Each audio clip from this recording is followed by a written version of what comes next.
हे, कभी सोचा है कि आपकी स्मार्ट वॉच आपके फोन से कैसे बात करती है, या आप अपने एसी को अपने मोबाइल से कैसे कंट्रोल कर सकते हैं, तब भी जब आप घर पर ना हो? यह सब IoT यानी इंटरनेट ऑन ऑफ थिंग्स के जादू की वजह से है।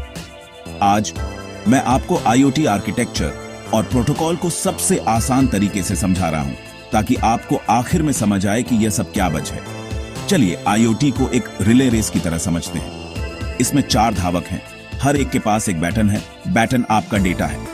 पहला धावक है सेंसर्स और डिवाइसेस। ये आपके स्मार्ट बल्ब, फिटनेस बैंड या यहां तक कि एक स्मार्ट फ्रिज जैसी चीजें हैं।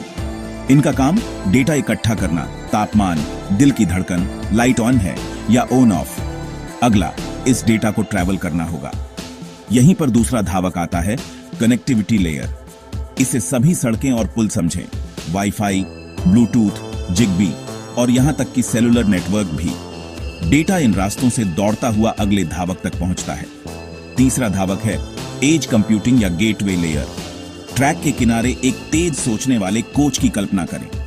यह लेयर कभी कभी डेटा को वहीं प्रोसेस करती है जिससे मेन हाईवे, दूसरे शब्दों में इंटरनेट पर ट्रैफिक कम होता है। यह केवल जरूरी जानकारी को आगे भेजने से पहले उसे फिल्टर, सॉर्ट या तुरंत निर्णय भी ले सकती है।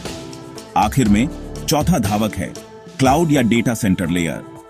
यहीं पर आपका सारा डेटा स्टोर, एनालिसिस और एक्शंस को ट्रिगर करने के लिए इस्तेमाल होता है, जैसे आपको एक नोटिफिकेशन भेजना या आपके एसी को ऑटोमेटिकली एडजस्ट करना।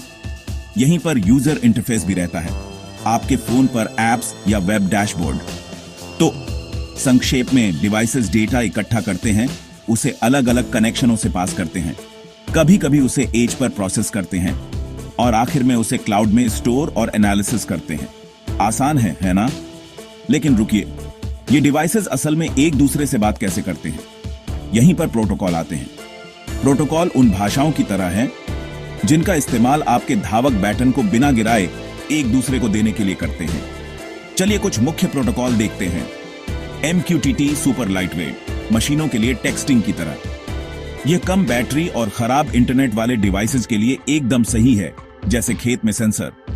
HTTP, आप इसे वेबसाइटों से जानते हैं, यह भारी है, लेकिन ज्यादा पावर वाले डिवाइसेस और जब आपको एक सिंपल सेटअप की जरूरत हो तब अच्छा है। CoAP, इसे HTTP का छोटा भाई समझें, इसे सिंपल गैजेट्स के लिए डिजाइन किया गया है।